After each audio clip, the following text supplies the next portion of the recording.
ജെംജി കിച്ചണിലേക്ക് എല്ലാവർക്കും വേണ്ടി സ്വാഗതം. ഇന്ന് നമുക്ക് മുരിങ്ങക്കായ കൊണ്ട് ചോറിനുള്ള ഒരു അടിപൊളി കറി തയ്യാറാക്കാം കേട്ടോ.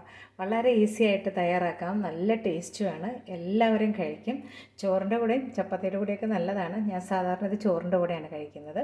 അപ്പോൾ നമുക്ക് ഈ കറി തയ്യാറാക്കുന്നത് എങ്ങനെയാണെന്ന് നോക്കാം. വളരെ പെട്ടെന്ന് തയ്യാറാക്കാവുന്നൊരു കറിയാണ്. അപ്പോൾ ഞാനിതിലേക്ക് ചേർക്കാനായിട്ട് 2 തക്കാളിപ്പഴം എടുത്തിട്ടുണ്ട്. നന്നായിട്ട് പഴുത്ത തക്കാളിപ്പഴമാണ് നല്ലത്.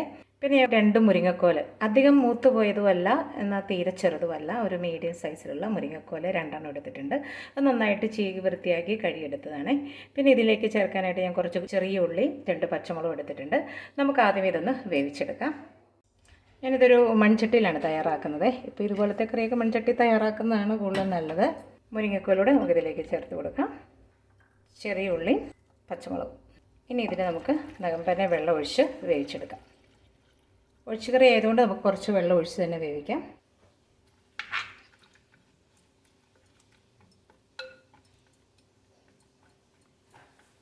ഇനി നമുക്ക് വേവിച്ചെടുക്കാം. ഇത് വെന്ത് വരാനായിട്ട് അധികം സമയം എടുക്കത്തില്ല, പെട്ടെന്ന് വെന്ത് വരും.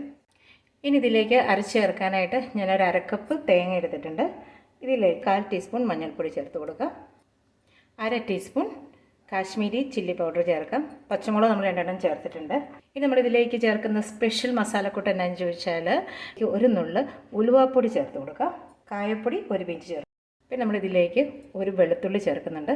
വെളുത്തുള്ളിയും ഉലുവായും കായവും ആണ് നമ്മളിതിന് ഒരു സ്പെഷ്യൽ ടേസ്റ്റ് കൊടുക്കുന്നത്. ഇതെല്ലാം കൂടെ നന്നായിട്ട് അരച്ചെടുക്കാം. ഇടയ്ക്കൊന്ന് ഇളക്കിയിട്ട് കൊടുക്കാം.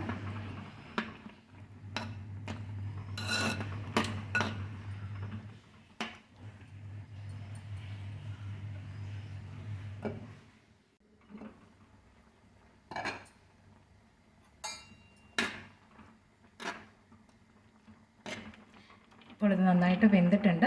നമുക്കിനി ഇതിലേക്ക് ആവശ്യത്തിനുള്ള ഉപ്പ് ചേർത്ത് കൊടുക്കാം.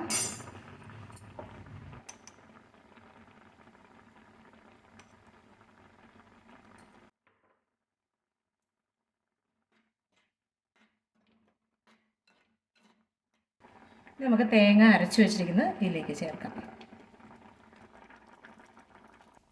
കുറച്ച് കറിവേപ്പില കൂടി ചേർക്കാം.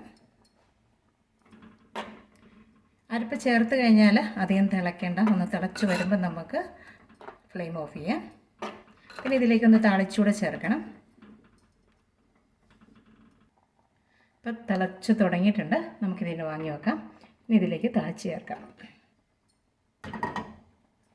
താളിച്ച് ചേർക്കാനായിട്ട് 1 ടേബിൾ സ്പൂൺ വെളിച്ചെണ്ണ ചേർക്കാം.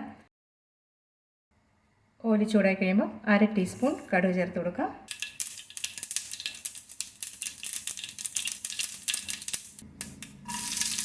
ചെറിയുള്ളി ചേർത്ത് കൊടുക്കാം. കുറച്ച് കറിവേപ്പില,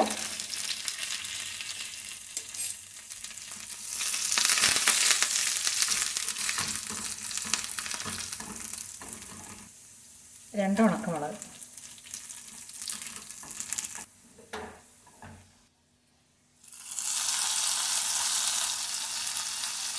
ഇനി കുറച്ച് നേരം അടച്ചു വെക്കാം. അതിനുശേഷം ഇളക്കി യോജിപ്പിച്ച് സെർവ് ചെയ്യാം. നിങ്ങളെല്ലാവരും ഇതുപോലെ ചെയ്ത് നോക്കുക. വളരെ ഈസി ആയിട്ട് ചോറിനുള്ള ഒരു ഒഴിച്ചുകറി നമുക്ക് തയ്യാറാക്കാം. എനിക്ക് വീഡിയോ ഇഷ്ടമായെങ്കിൽ ലൈക്ക് ചെയ്യാൻ ഷെയർ ചെയ്യാനും മറക്കരുത്. അടുത്തൊരു വീഡിയോയുമായി ഉടനെ കാണാം. താങ്ക്